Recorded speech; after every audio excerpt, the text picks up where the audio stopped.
And welcome back, everybody, to the Unfounded podcast. It's been a long time, I think a good 5 months, if not more, since I've been on and gotten an episode out to you. I am glad to be back on. I'll get into a little bit of why that is, why I've had taken a little break there, and kind of fill you in on what I've been working on the show and on the side, and then get into the regular show. I don't want to take too much time just kind of reminiscing over the last 5 months. It's been a period of rest overall, and that's what I've been guided to. And any of you that have been following the podcast, if you've been wondering where I've been hoping that you've been getting the same message as I try to take a second to take a breath as we roll into the beginning of the pod here.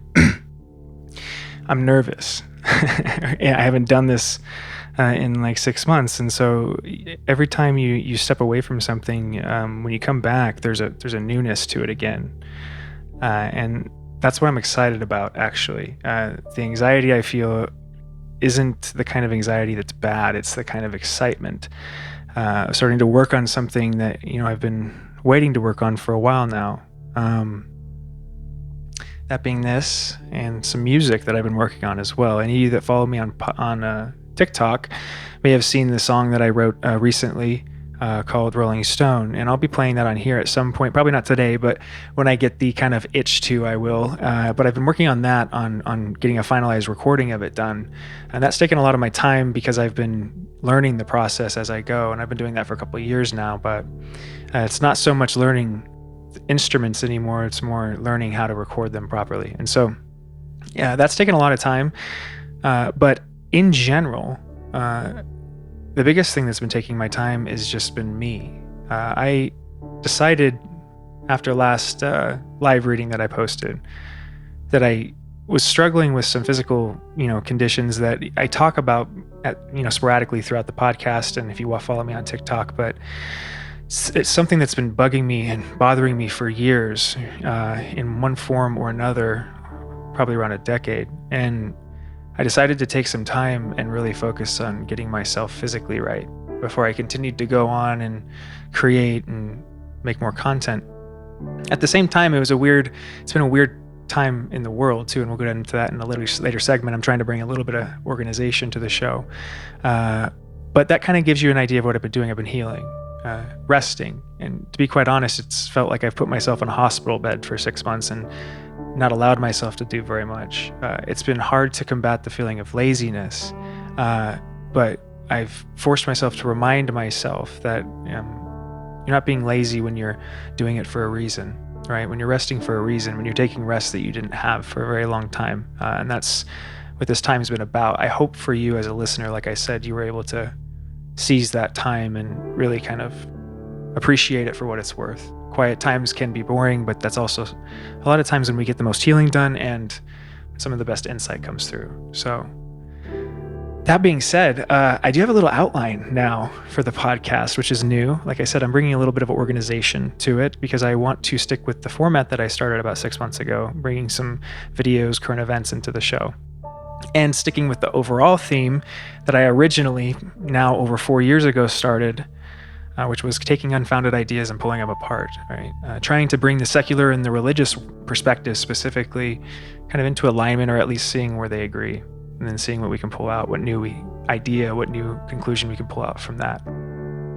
So with that in mind, I want to take a second real quick and thank a specific couple of listeners, actually, that have been supporting me over the last 6 months, have been supporting monetarily. So I really appreciate you too. I wanted to take a moment to point that out and to give you a shout out and tell you how much I appreciate your support. That would be Mindy on TikTok. If I'm just going to go with first names, you know who you are. I don't want to necessarily broadcast any of your other information out there without your permission, but Mindy, you know who you are on TikTok. Thank you very much for being a subscriber for these last 6 months, if not more. It truly does help me in more ways than just the monetary way. It helps me really in the most fundamental way, in the encouragement to continue to do what I do, seeing people actually engage with the material and treating it as something that's valuable. So I appreciate that. Thank you, Mindy.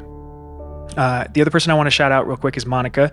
Monica supported through the Linktree donation tab that I have on there. There's a little tip jar that you can go and support me through on my Linktree. So if you are interested in supporting me, you can use that as well as TikTok if you'd like to follow me on there. I have a lot of diverse content on there that's different from this. So, but Monica, thank you very much for your donation. I appreciate that. It really did come at a very crucial time for me when I was struggling and I needed a little bit of help monetarily. So that donation specifically has helped me go through this process. Mindy, know that your donations, your subscription has done the exact same thing. For anybody else that's watching and has wanted to support the podcast, check out my Linktree. It'll be in the show notes and then also at the end of the podcast here on a banner. It is Linktree / christhasage, the same name that you see on my TikTok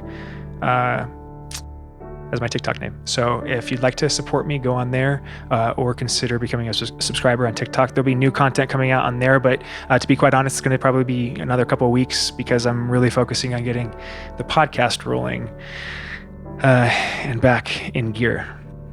So that being said, what I want to do in this episode, this is actually episode 101, right? I've had 101 of these things, and the last episode I ended on fittingly was 100, right?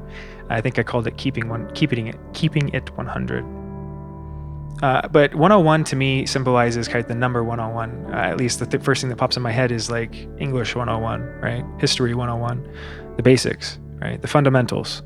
And so that's kind of the overall theme of today, is getting down to the fundamentals of what the show's about, right? Taking ideas, pulling them apart, thinking critically, philosophically, spiritually, feeling, as well as logicking our way through the world. So that being said, in addition to that, I have 3 different videos today, right? And they each are kind of on different subject, but I hope to kind of, intuitively, I haven't really planned it that much, but intuitively link these together because I do think they're related in some way. Each of these TikTok videos that will go through kind of hit me in different ways that I think will be valuable for you as a listener. I know will be valuable for you as a listener relative to whatever you're going through. So with that being said, first thing I want to get into is kind of this cool video, and I have a different setup here. So it's a video I found on TikTok, right? And it's actually an interesting kind of, how do I describe it? It talks about the Hebrew alphabet, right? I wanted to watch this to start us off because it keys on a subject of kind of interconnectedness. That the way that we view the world, and this is kind of a fundamental idea that I bring with the podcast for anybody that is new to it, is that I like to look at the world, and I suggest others do, in novel ways, right?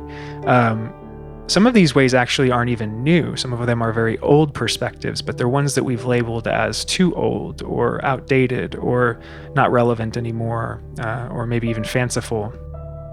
This is one of those, I believe, kind of one of our areas of lost knowledge that we've forgotten about, the depth of some of the religious writings and teachings, even the religious alphabet itself. So without further ado, let's check out this video.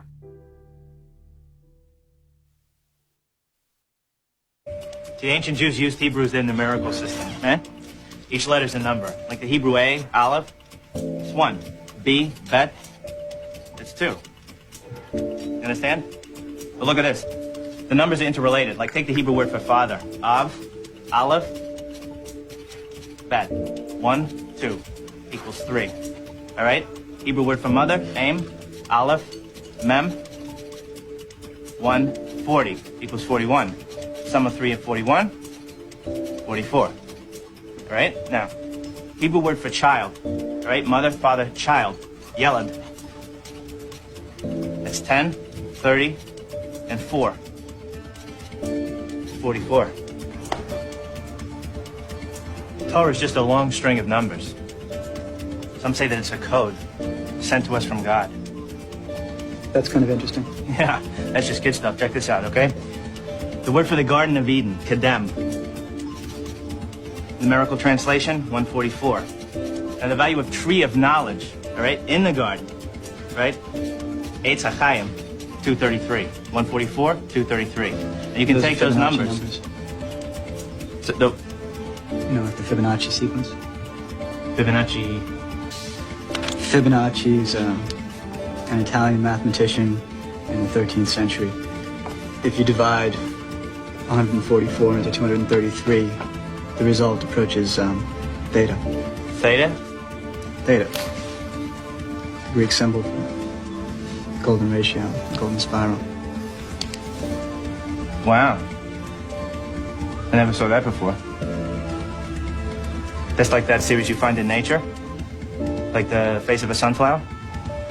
Wherever the spirals. You see this math everywhere.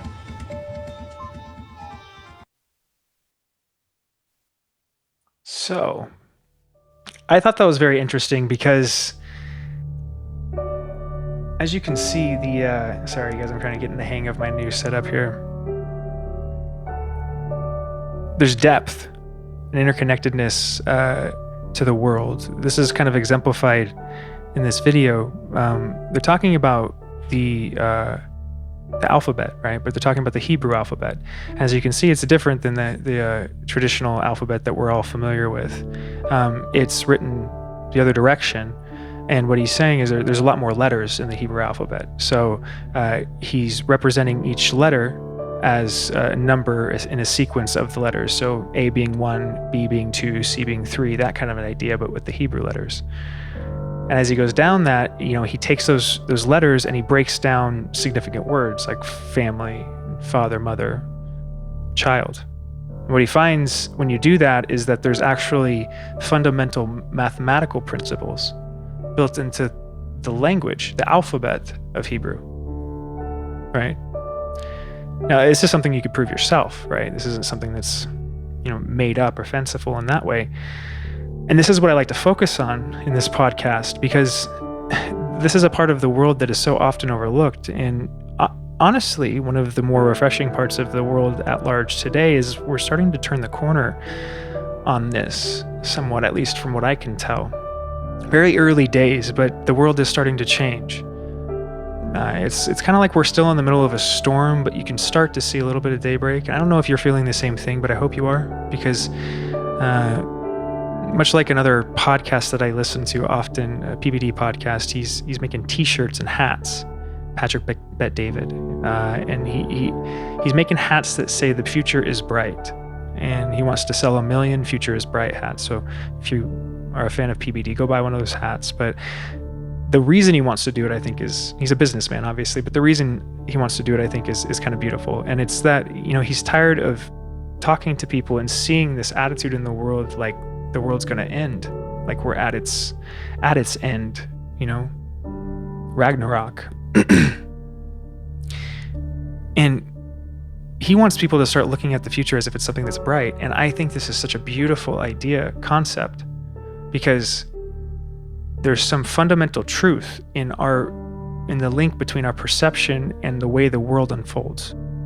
The way we see the world, what we believe it is, and the way it actually unfolds in front of us. There's a way in which if we allow our perception to become too powerless in the face of, objective outside reality, then we fail to be able to affect objective outside reality. You start to become a victim. You feel like a victim. And so you'll start to try to change the world in this fundamentally kind of anti-human way, anti-earth way, anti-people way. Because it appears that as if they're all contributing to the world being backwards. If any of you are resonating with this. But when we look at videos like this, what it reminds me of is that, there is a truth that is provable if you look for it. I was thinking about this the other day, that science itself kind of slowly, unintentionally, over the last 150, 200 years, went from kind of being the answer to the lack of truth in the religious movement, right? It stemmed from kind of the corruption that comes from bureaucracy in expansion, right? These kind of things in the Catholic Church and, even the Protestant religions, as they broke away, you start to see this clergy bureaucracy that started to pull away from, and did for a very long time, the truth. People lived under this power struggle against kind of this divine truth that the church held over everybody, and that disallowed people from questioning for most of medieval history and earlier on. So what ends up happening as science and logic starts to become a forefront, right? You have the Enlightenment and all these things starting to happen. You have people start to almost view this new way of thinking as the right way of thinking. And this is what always happens, right? New modes of perception tend to be kind of shined up and presented as perfect when they're first introduced. And so especially the advocates for that perspective will tend to kind of hide the downsides of it or the pitfalls, either intentionally or unintentionally. It's kind of debatable, but what's interesting is that science ended up slowly moving from being kind of the truth bringer in that context. As it came onto the scene, it was kind of an answer to, as Nietzsche talks about, the religious kind of domination of the world and lack of kind of ability to mold and grow with the human being itself, so that it started to become a hindrance to that itself. Science says that's not something that's true, right? You say you're the truth, but that's not true. So what else isn't true? And this is where science started to, as it won that first kind of fundamental debate, it went further in that. And as we've gone on in history, and as we've gotten more technologically advanced, and we've seen the ways in which this, logical, systematic way of viewing the world, kind of linear way of viewing the world can make it into a very mechanistic thing, which is, more predictable and in some ways safer, and these kind of things.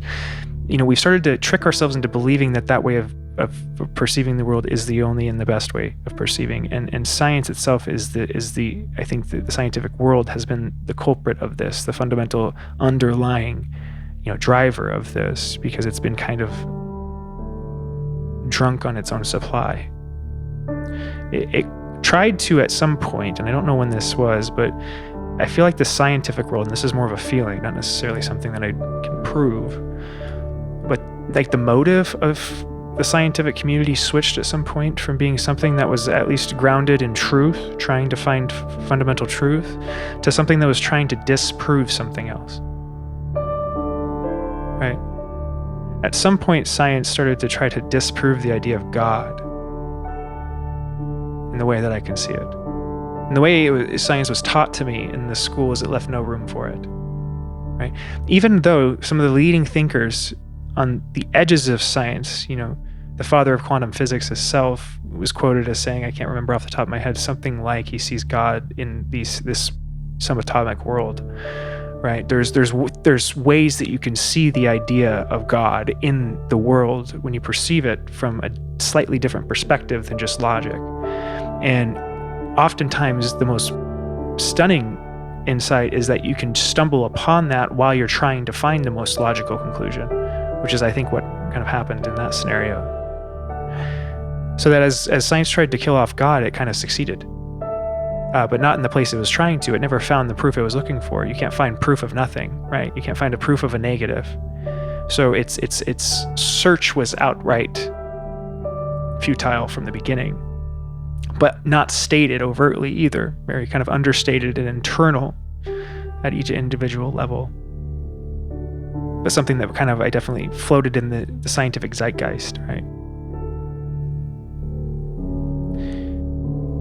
This has led us from being able to view the world as if these two ways of viewing the world, both a spiritual kind of feeling, intuitive way, and logical kind of rational, linear way. Like, these things don't go together, but they do. They do very much. And when you start to see the ways they go together, what you'll notice is there's a magic to it. That's what I take away from this video. There's a certain type of magic to it. I don't know if you picked up on that, but as he's talking, take the music away, take all of that away, as he's talking and he's describing the numbers, and then the other guy's kind of having his insight, that moment where he's like, that's the Fibonacci sequence. You have this mathematician and this, from what you can tell, like rabbi, or at least a traditional Jew, seemingly from two different sides of the spectrum, sitting and talking over something they're interested in, an insight that they both have followed. You can tell that the one man is somewhat disheveled and almost disheartened by where he is at logically. You can see that by the way he's sitting, he's slumping, slouching. Well, the rabbi is kind of standing up and excited. He has an energy to him. So there's this way in which they're both approaching the same problem, but they're bringing kind of equal and opposite energies to it, right? And there's this crazy gestation that happens in that moment where they both see that they can solve each other's problem, right? That something that the rabbi had never connected because he didn't have the foundational knowledge, of the Fibonacci sequence to even know what it was, can answer a question, or at least describe something more accurately that he's already started to come to a conclusion of, that God is in everything, including the alphabet, the Hebrew alphabet, and numbers and math. Now that's something that is fundamentally astonishing, right? That you can find God in math like that. The Fibonacci sequence. He says at one point in the very end of that video, he talks about like the face of a sunflower, right? If you're not familiar with the idea of a fractal pattern is something that repeats indefinitely, inwardly and outwardly, right? So you can imagine a good example of this would be those kaleidoscope things you look through when you're a kid and you spin them, and there's like this pattern and it's repeating and spinning out every direction, or like a fun house mirror when you're standing in the middle and you have this kind of equal repeating pattern that goes out and stretches out seemingly infinitely. This is the pattern of nature, right? This is a provable scientific fact. It's based on this sequence that he speaks of, the Fibonacci sequence, right? I don't remember the exact number, and I wouldn't proclaim myself to be a mathematician myself, because math is actually one of my weak areas. But I do know enough about it to understand that it's been used throughout history, especially in kind of more mystical areas of history, mythological areas of history that we have a lot of questions in. For instance, the Fibonacci sequence can be found in a lot of old structures, like the Great Pyramid of Giza, right? Is proportioned based on the Fibonacci sequence exactly, if I'm not mistaken, right?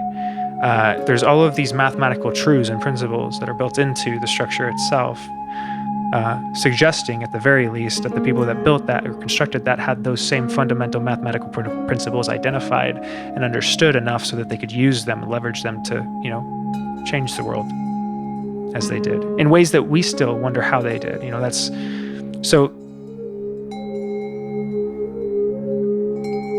I think what I'm getting at here is, like, for instance, with the Egyptians, I believe they had very similar technologies, or maybe it wasn't even the Egyptians, maybe it was civilizations that came before that. But I tend to believe that there were civilizations that have repeated. You can see this in the biblical stories and most religious stories throughout history, that we've been here and then gone and here and gone because we've kind of reset a couple times, be that global catastrophe or natural disaster, whatever. So that as, at some point we had an understanding of technology enough to build grand structures, right? If we're keeping it to human beings, we're not getting, kind of more out there with aliens and that kind of stuff. We will at some point, I'm sure. So how is this done? And how is it approached? Because when you look at the structures themselves, they're not designed in the same way that our structures are, right? Pyramid's an odd structure. It's an odd shape to use to build something, to make something, at least in our context. You don't see very many pyramid structures for a reason in our society. But could that be because we don't understand a certain mathematical principle that they did, right? You see that kind of shape in most of their, I forget what the actual term is, geometric term, but the triangle itself is repeated throughout a lot of geometry in ancient Egypt, right? So it was a base of their masonry, of their construction, right, of their engineering. It isn't of ours, right? And so there's I think these are areas that we can see there's gaps in our knowledge that even technically, like that, they had a greater understanding or a different understanding of the way that these fundamental laws, principles, mathematics unfolded, how it worked in the world, how this clock ticked underneath. And how they came to those principles had to have been, appears to have been more from a more spiritual nature. From what we can tell, at least the Egyptians, if we're going off the Egyptians built the pyramids, assuming that they did, they were a highly spiritual culture that, proclaimed to have, not only their pharaohs themselves deities embodied, but to have a plethora of deities, polytheistic deities, that were considered real, very real, not things that were imagined, but real embodied vessels that could walk the earth, right? And did at some point in their creational myth. So what this is saying to me is that we have a lot more depth in this world than we see on the surface when we're just walking around, viewing it, experiencing it. And if we take a second to look for those kind of moments, like you can see in this video, those moments of magic. It's hard to, there's no other word to describe it, but it's this like differentness of like, whoa, the world could be grander than I imagined, right? Follow that feeling. Follow that feeling, right?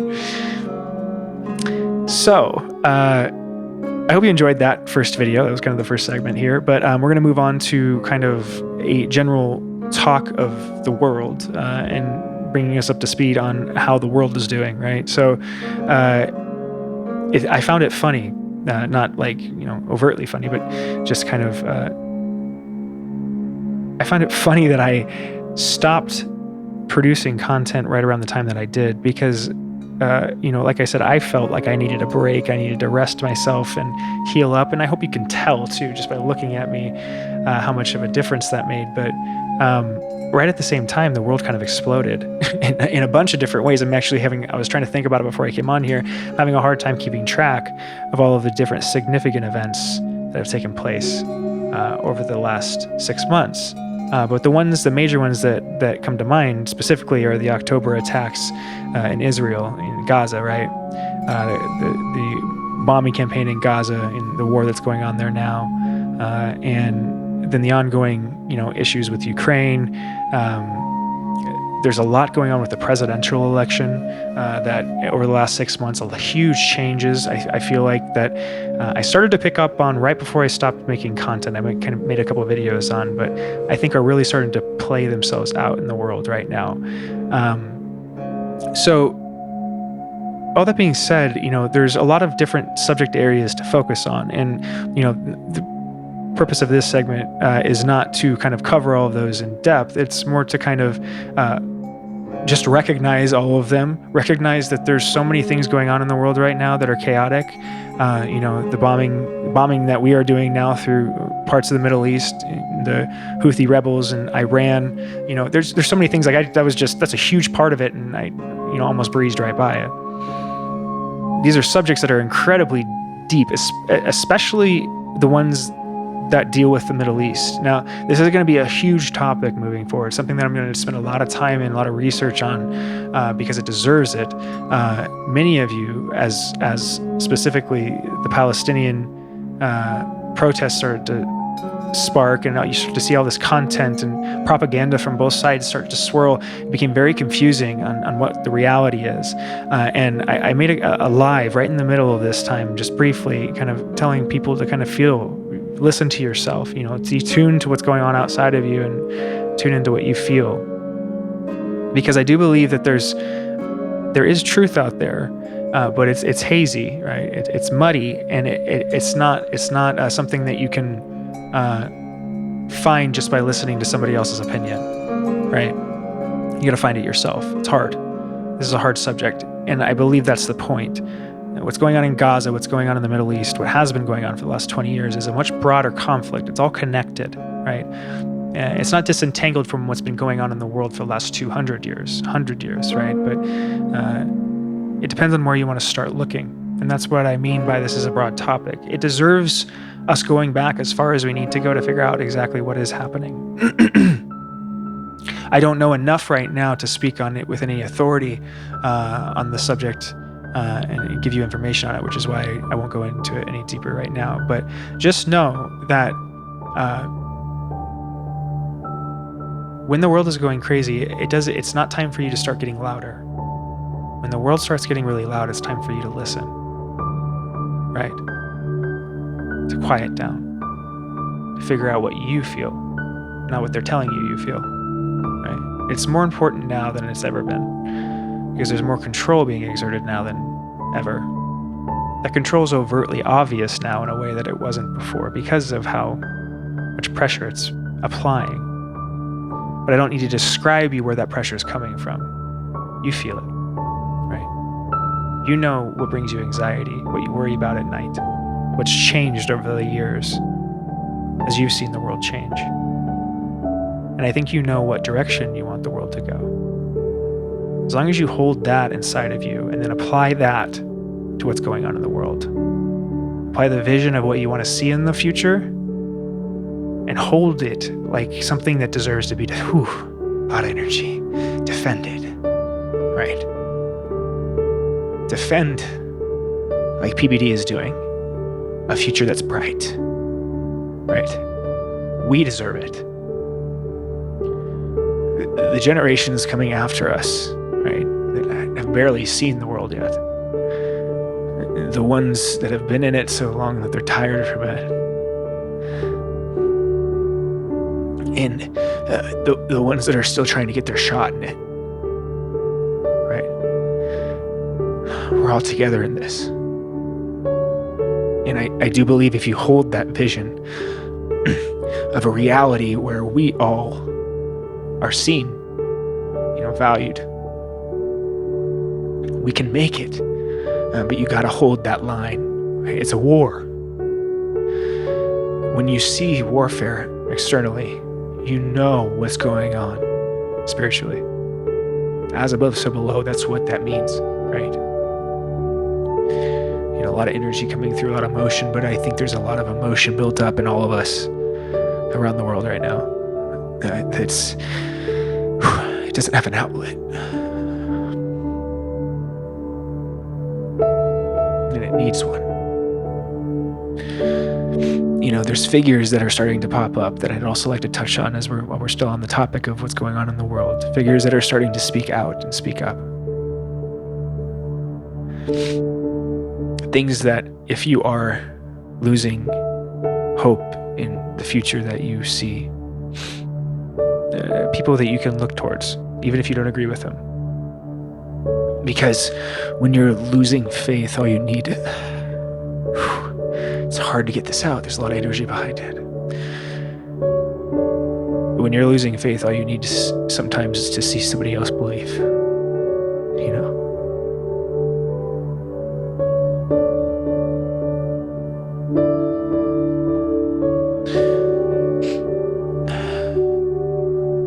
You can be that for other people.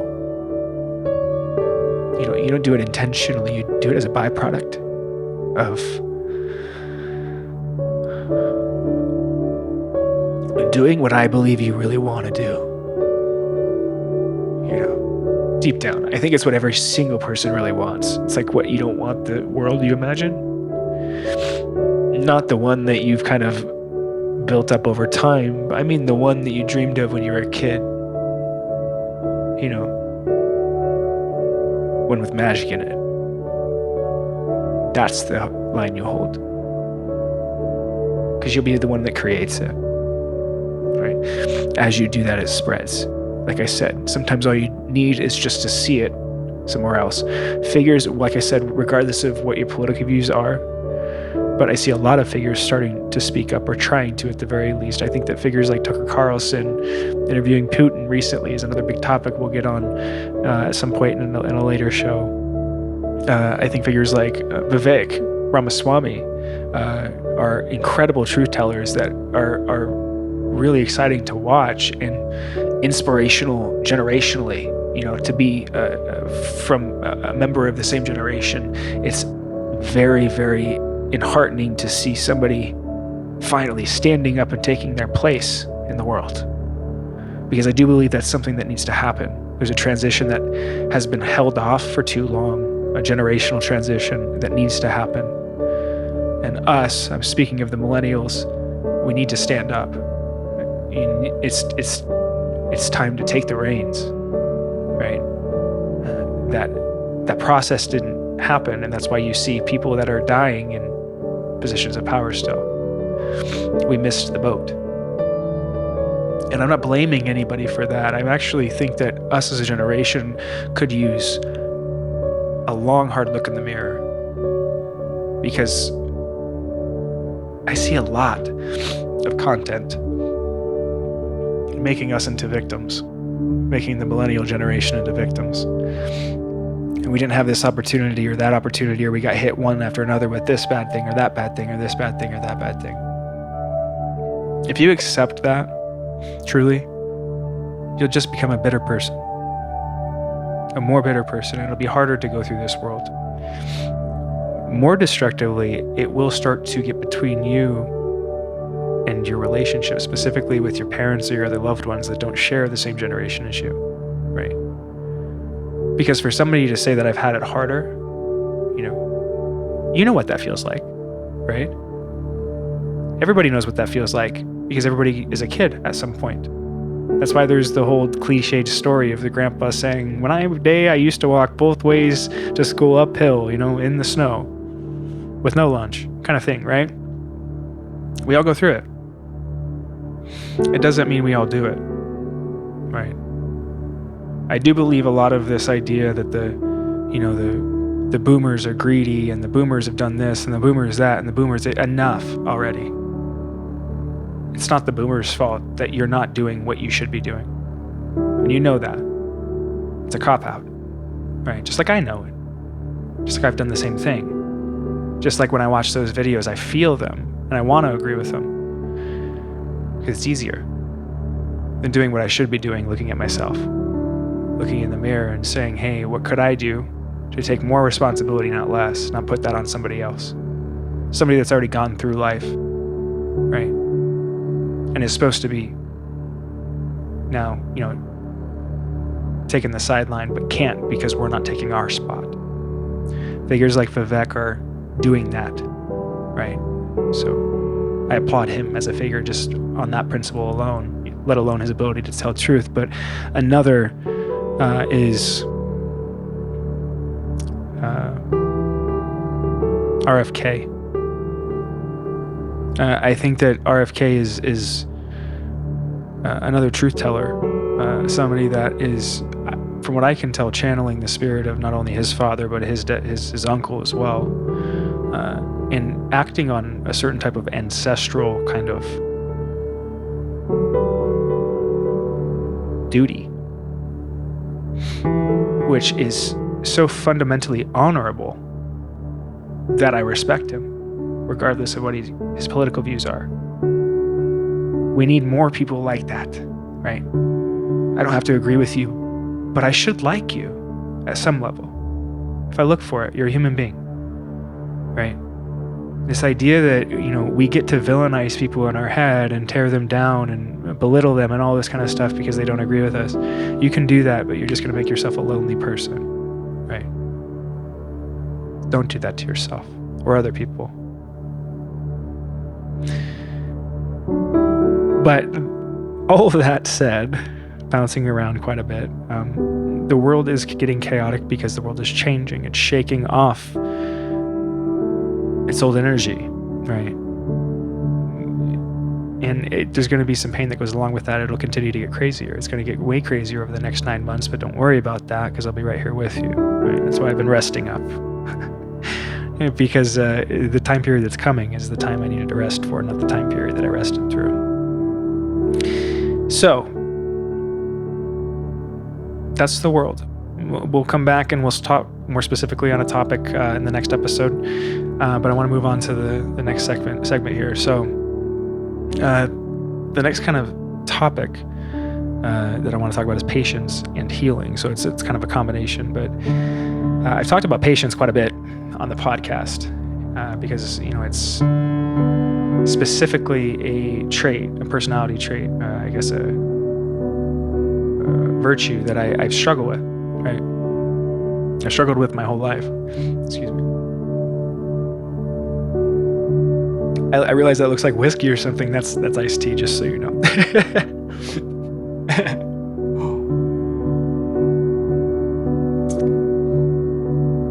But, excuse me, patience and healing. Patience is something that I've struggled with my whole life. And when I was a kid, I was extremely impatient. Not just when I was a kid, most of my adolescent life as well as my young adult life.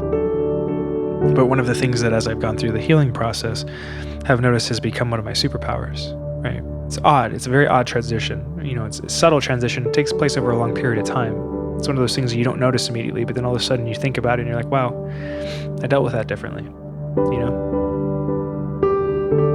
And that's why I talk about healing in the same context, because they're kind of synonymous. There's something about patience and healing that go together, right? That you can't rush it.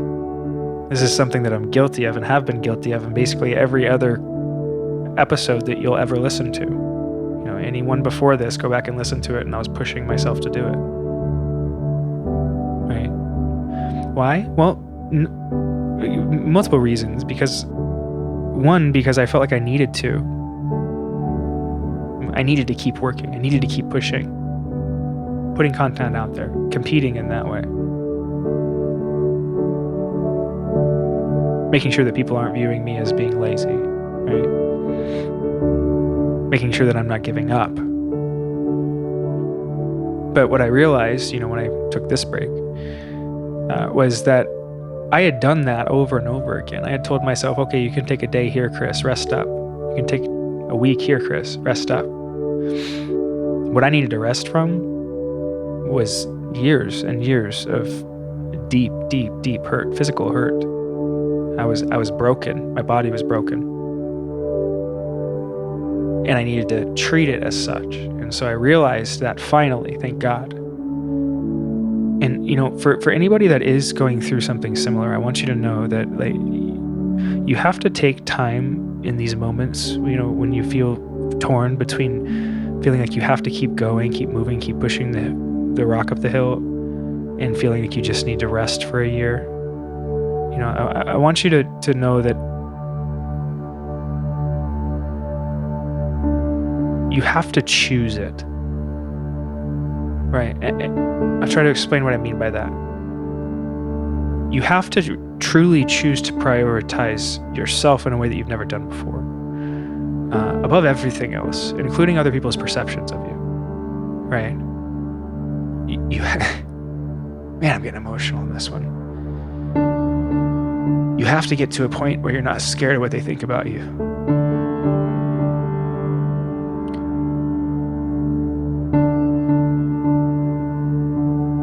And not just not scared, but you can let go of that gas. You can take your foot off the gas pedal, right? There's nothing to push towards, right? The pushing is what's making it worse. The pushing is what makes the hurt, the knots go twist harder, right? The feeling you can't stop. It's focusing on that feeling and saying, that's what needs to go. When you're talking about spiritual healing, I think, at least in the modern context, I think I'm describing an experience that a lot of people have. Why can't I slow down? I can feel it.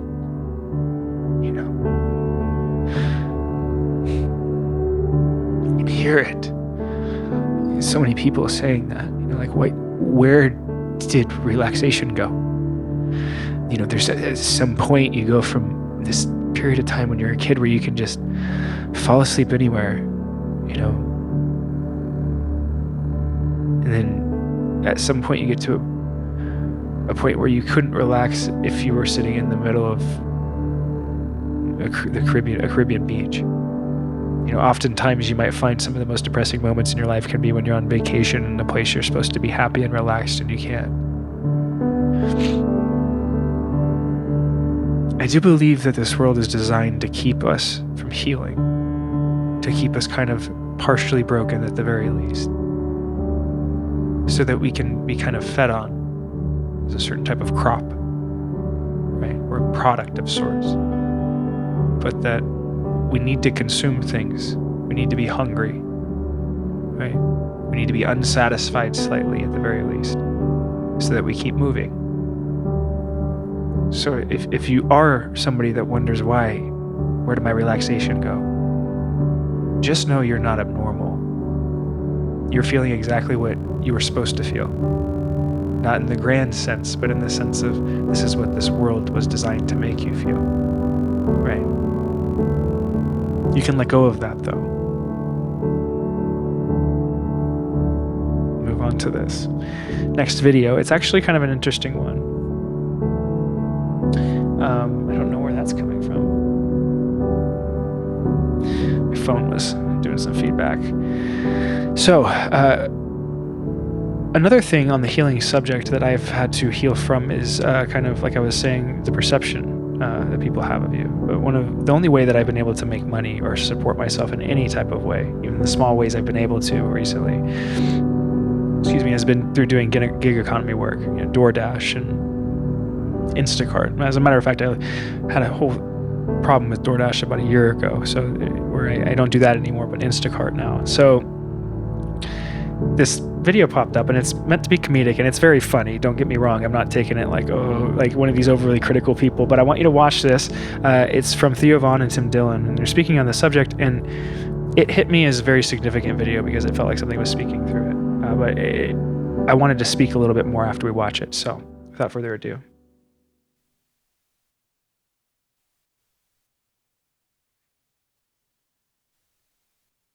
Yeah, I mean, and they are also carrying messages. But here's the thing, I don't feel bad for any of them. Yeah. Because I don't know anyone who does it, and I do believe anybody who's doing DoorDash is like, in India, they have a caste of people called the untouchables. Do they really? Yes. You just can't fuck with them. You Wow. can't go near them. You see them, and you look away. That is kind of, and this, don't take offense to this. But it is when I encounter a food delivery person in the wild, I look away. No. I will look away. Tim, you don't feel like you're one of them? A food delivery person? No. Yeah. There's so many other jobs. I just feel like if you're delivering DoorDash, I just inherently, here's the thing. I love them as a person. They're a child of God. Yeah. But they're in so much pain. Are they?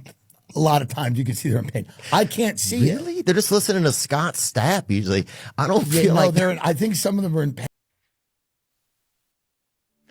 So, very comedic, right? Obviously, I wanted to show that because I thought it was kind of an interesting. It brought out something interesting in me when I watched it, because my initial reaction was, like I said, actually kind of. I don't know what's the right. It made me slightly sad, right? And I guess is the best way to put it. It wasn't like hurt or anything, because it's not that. It's a comedic thing that they're doing, but. So it's not like I took any offense, but as being a DoorDasher or somebody that's done these kind of jobs, I felt, obviously they're speaking about me. And so I thought it illustrated really well, because what comedians do, and partially why, it can make you sad when you hear some of these things, if it's ever, there's a joke made about you or anything you do, is because what comedians do is they take things that are true and they say them in a way that people will actually recognize that truth, because most of the time that truth is something people don't want to see. They don't want to say out loud. So they'll take something that's kind of like taboo that everybody sees but nobody wants to recognize, and they'll say it out loud. And just the fact that they say it out loud makes it funny, right? Just as kind of an explanation of what comedians do, at least from my perspective, practically. So that's what he's doing here, right? Is he's taking a subject, DoorDashers and gig economy workers, and he's saying something he's saying, and what he's saying is that these people are subhuman, right? These people, and I don't think he believes that. Obviously, he said they're a child of God. I genuinely don't believe Tim Dillon is, he's being satirical in the way he's acting here, but he's bringing up a real point.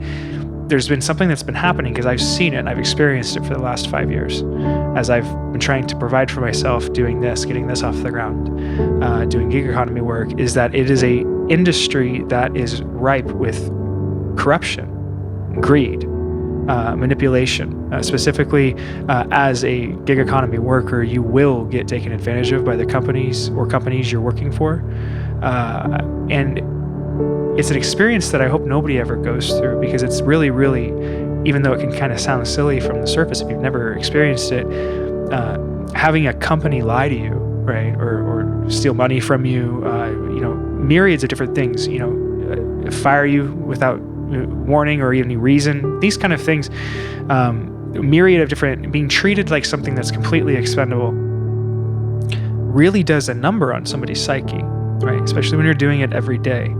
What Tim is talking about is the way in which people act. It's a very subtle thing, but something that I recognize and I noticed, and I had to actually actively, I don't know how the right way to put this is, but when you experience something like that where people don't even recognize you or acknowledge you when you're going about your day, when they ignore you, it's very easy to get angry, right? If you ever have somebody just ignore you or treat you like you're a non-person, I guarantee you won't be happy about it. If you do that over and over throughout a day, you'll start to unravel as a person, I promise you. You'll start to, one, actually attack yourself because you're taking on so much negative energy from people just ignoring you, right, and treating you like nothing, that you'll actually start to believe it, And so you'll get depressed slowly as you do these jobs.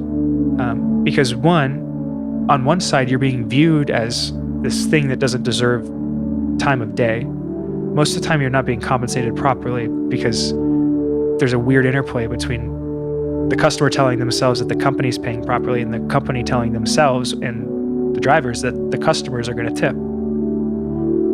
So you've gotten to this weird area where now many people, including myself, have worked far under minimum wage. Many different times, or worked for free, utterly, or essentially paid to deliver somebody's groceries. All but paid. I have paid to deliver somebody's delivery order in the amount that I spent to do it versus what I got paid, right? When you experience those kind of experiences, they do unravel you as a person, and you have to work on how to maintain yourself in a world that isn't fair. That's something that I've been healing from. To bring it around full circle, why I brought the video up, is because you'll know when you're healed from something when you're able to watch a video or you're able to hear a joke and not get consumed by that feeling, sadness, of anger, of resentment, of bitterness, right? Because it doesn't mean you won't feel it.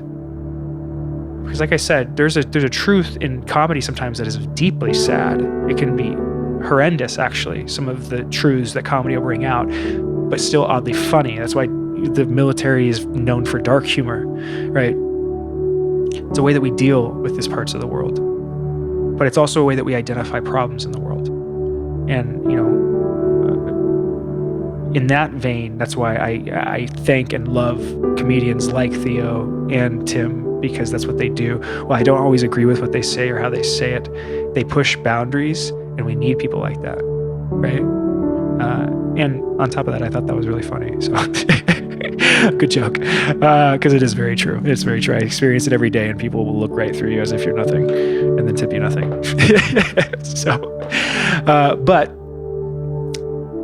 one of the ways that I've been able to keep myself doing that is because it isn't my end goal, right?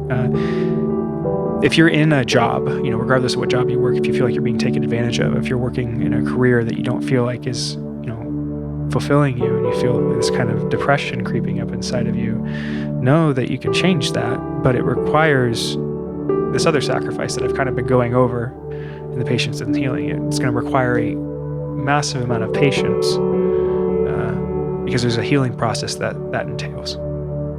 And you'll know when you're through it when you can laugh at it.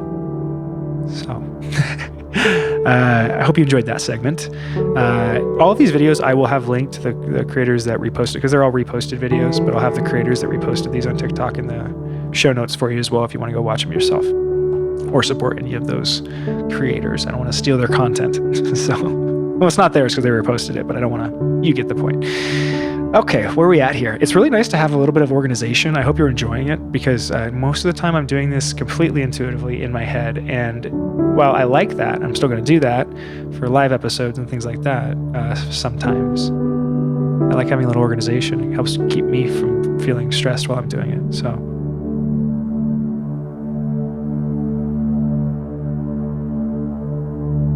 let's see here. Okay. We have one more video that I want to go to, and it'll kind of be the last one that we wrap up today. We'll wrap up today, but it's going even deeper on some of the subjects that we've touched today. It's going to talk about ancestry. I think his name's Wim Hof, is being interviewed by Jordan Peterson and his daughter. And they're in the middle of a conversation. It's fascinating. I find it fascinating because they end up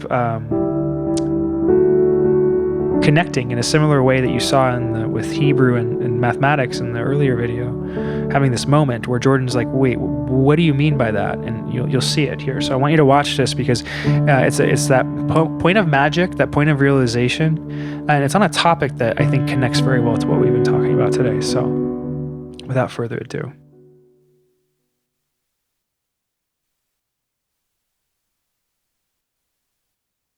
What do you mean that you go to the ancestors? What do you mean by that?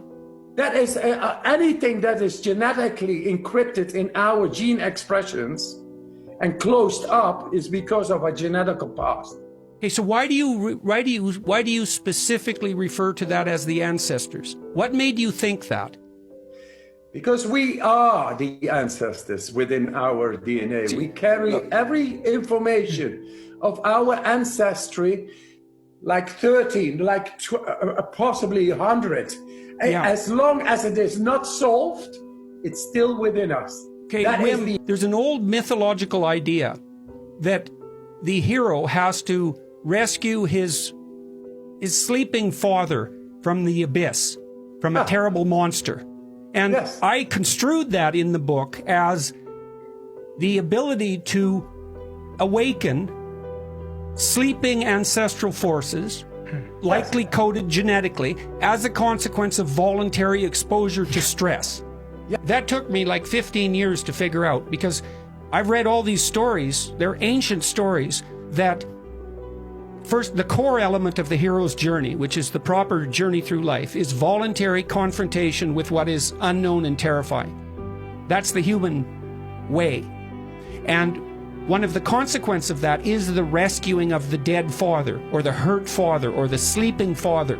It's a fundamental element of Egyptian mythology, for example, ancient Egyptian mythology.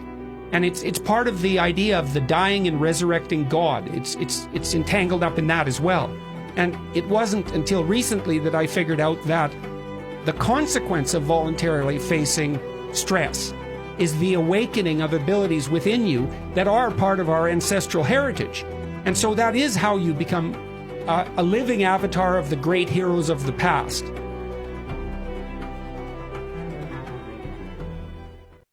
Okay, so I hope you saw the video there. If you didn't, we'll just have the audio part for this time. I'm still figuring out some technical difficulties, but you don't really need to see the video for that one, at least. It's basically just audio. What you hear there, like I said, was Wim Hof and Jordan Peterson speaking, but what he goes into there is really fascinating, because it's a very similar kind of combination of perspectives. It's this secular and religious perspective. The way that Mr. Hof is talking, he's talking about genetics specifically, and how our ancestral DNA, and I'm kind of filling in gaps here because we're starting in the middle of the conversation there, but I believe what he's talking about is that there's a way in which all of our ancestral experience, so everything your parents, your grandparents, their grandparents, everything that everybody that came before you went through, there's an actual code for in your DNA. That's what makes up your DNA. Your DNA is the code of their lives, essentially. Is what I take from that. Now, if you take that concept, he's saying it from that more secular perspective, but he's combining it with, a little bit of the, religious seasoning. Jordan Peterson approaches things more from the philosophical, spiritual side of things. And you can see him talking about how he's looked at the hero's journey and how that tracks with kind of unlocking our ancestors, right? So there's something about the awakening process in each human being is a story of us reconnecting and understanding who we are, where we came from. And that's a process of kind of understanding the people that came before us. Because as we understand each of those archetypal personalities, they combine to make us. And I believe if you combine both of these perspectives, what you get to is the idea that as you do that, as you go through the spiritual awakening process, you're doing a physical process as well. You're working you're working on your genetics, changing your genetics fundamentally, or at least unlocking, if not changing, unlocking kind of access to part of your ancestral past through that. So there's a suggestion of the code that we spoke of earlier in the earlier video being present in multiple forms. It's another example of it, right? You can see this in everything. You just have to look. It's an art. That's why it's fractal. That's why we speak about fractals, because everything is made up of that same pattern, just repeated. And that's beautiful. To know that everything that you're doing, everything that you're going through, all the pain that you've experienced, that's not for nothing. It really isn't, right? I think that is one of our worries, one of the most depressing parts of the purely secular worldview, when it's void of God, is it also ceases to have kind of a fulfilling meaning. Many people will say it doesn't, but you can tell, I think, by kind of the general outlook for the future. If you ask those same people what they believe the future will look like, very few of them, from my experience or what I've listened to at least, have a good concept of what the future will become.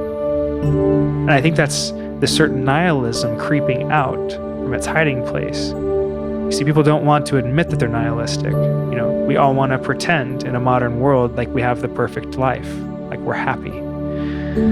What if you aren't? What if secretly inside you don't feel good, but you felt not good so long that you tricked yourself into thinking that's good, right? Then you'll run around convincing people this is the right way. I do believe that many people are suffering from what I just described. Right? This fundamental lie that we've told to ourselves so long that we actually believe it. You have to be careful of that, what you tell yourself. Very careful. If you don't want to believe it, don't say it to yourself, right? Because it works. I think I can. It's just as effective as I think I can't. Right?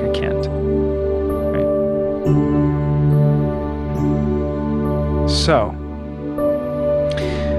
I think with that, guys, I'm going to leave the episode there. I do have some tarot cards that I want to do at the very end. I'm going to pull a couple here I have sitting here on the desk, just to kind of bring in a little bit of the spiritual side, because that's a big part of this podcast. And the standard episodes like this one are not going to be as spiritual in general, because we're going to, be dealing with videos and topics more so. So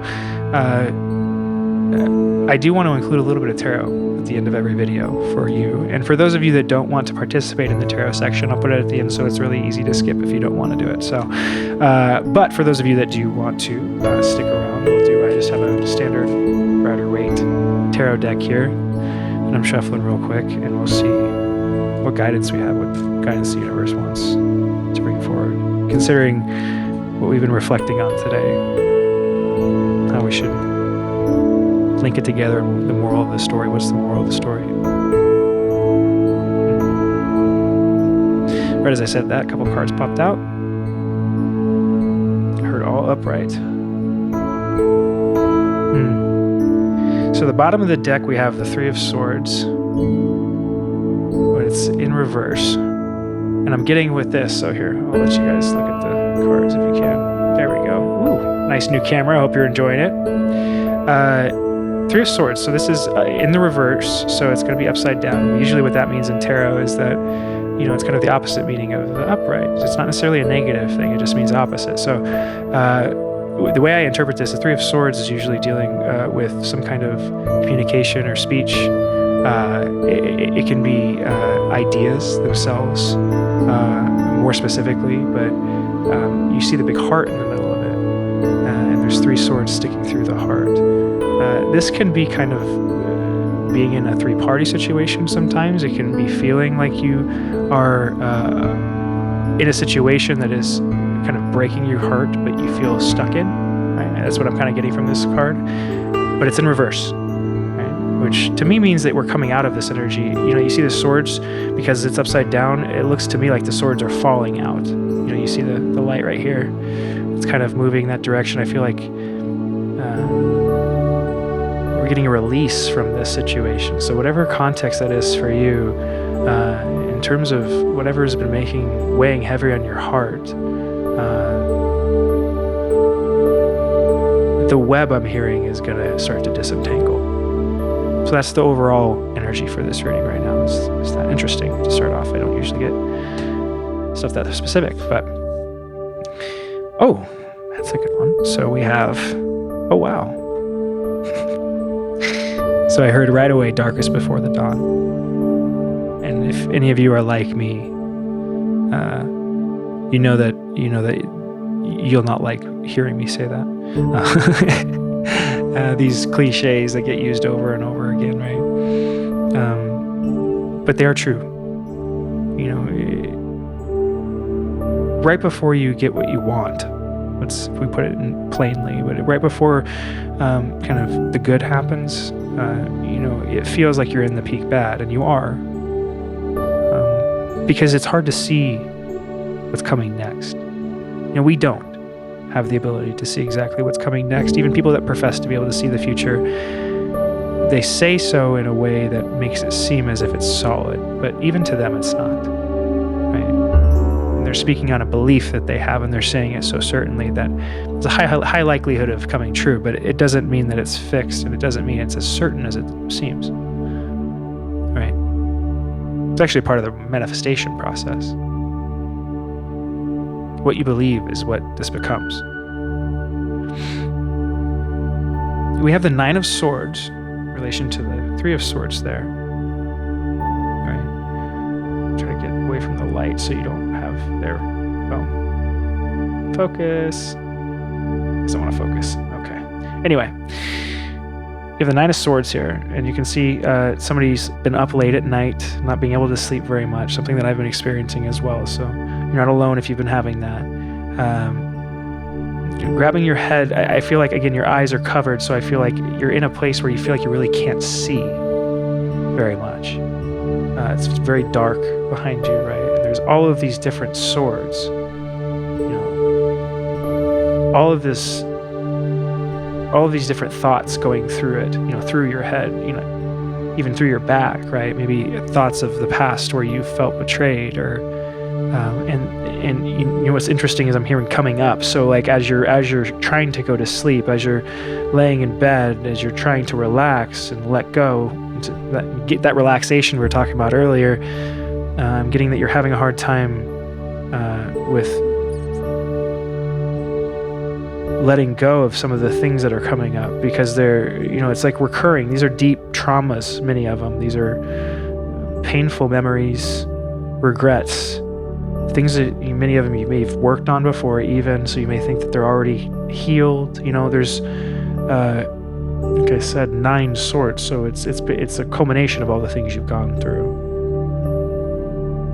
And those are coming up at night, not to bother you or to make you feel unsafe or make you feel discouraged. It's actually coming up because in the morning time you'll see this.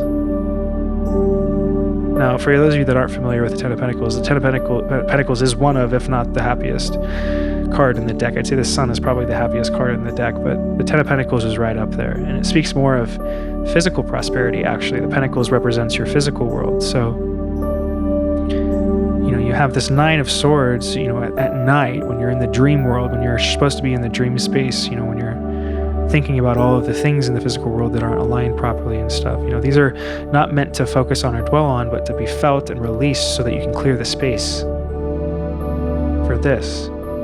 You might have a couple of dogs. The dogs popped out for me right away when I looked at the card, or kids maybe even. But I get very big family vibes from this as well, and even some people that are really excited to see the world changing for you. And again, I don't like to make things sound like predictions, right? I don't like to promise you big grand things happening in the future. These are energies, right, that you can enter into. This is a context for what you're going through right now, so that you know that if you continue to do the work you're doing, if you continue to kind of put one step in front of the other, Ten of Pentacles is right around the corner. It's meant as an encouragement, I think, for anybody that is listening. Your guides want to encourage you right now, because I think you've been going through a lot over the last 5-6 months. I think you've been here lonely and afraid. The world's been a very scary place, and it has. And that specifically your world has been a scary place. It's been getting to be a scarier place, a lonelier place. And that this is here, this reading is here to tell you that that's not going to be the case forever. And that's happening for a reason, so that you can clear this out. Pull all the swords out. Let them rise out of you, right? As you wake up, and then it's weird, as I look in the camera and I look at this, I see it differently. Every time you wake up in the night, this is very specific. When you wake up in the night, whatever you're thinking about, whatever dream you came out of, consider it important, right? Try to think about the context. Don't run away from the feeling. I'm hearing that very strongly. Don't run away from the feeling. Sit in it. It's going to feel like that feeling will last forever. But the reason it feels like it lasts forever is because we've been running away from it forever. It's a trick that we accidentally play on ourselves, trying to protect ourselves. Sit in the feeling. Sit in it for, I promise you, 5 minutes, you'll notice it start to dissipate. But you have to really sit in it, look at it, stare at that thing. Tell it you're not afraid.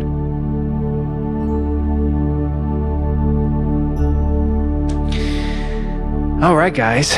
Well, that's what I got for you today. I hope you enjoyed this episode of the Unfounded podcast.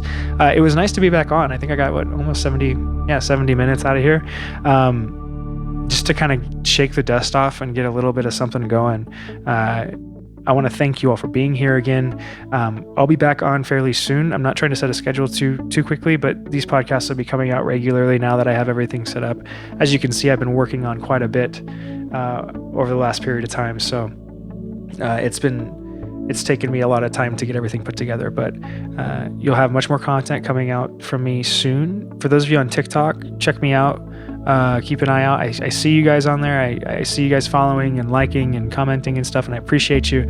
I will be back on there soon, doing lives and things like that. But I have been, like I said, prioritizing the podcast because TikTok tends to take a lot of energy. There's a lot of people. It's a lot of energy. So this is a little more manageable most of the time. I will be doing lives soon as well. Most of what you'll see as we exit here, that I have information from most of the websites that I am going to be maintaining and keeping, social media platforms and stuff like that. If you want to check up on me, most of them are not up to date right now, but you can at least follow me there for now. And when I start to produce more content, it'll be updated on all of those. So whatever your favorite platform is, whether it's YouTube or Rumble or probably even Twitch and things like that, you can find me on. So I'm trying to get this out as many places as possible, so when we start to really get in the weeds, we start to really hit on topics that people don't like us talking about, you'll be able to find the podcast still. If I was to do this on just YouTube or just Facebook or just whatever, you know what I mean? All you have to do is say the wrong thing nowadays, and your content's gone. Thankfully, there's a lot of different forms of content hosting nowadays, so you can also do that, and that's what we're doing. So anywho, guys, that's what I got for today. I want to really thank you again, all of the support. I really appreciate it. I'll be back on here soon, like I said, probably within the next 3 or 4 days with another episode, more updates, more content. Lots of love. Bye-bye.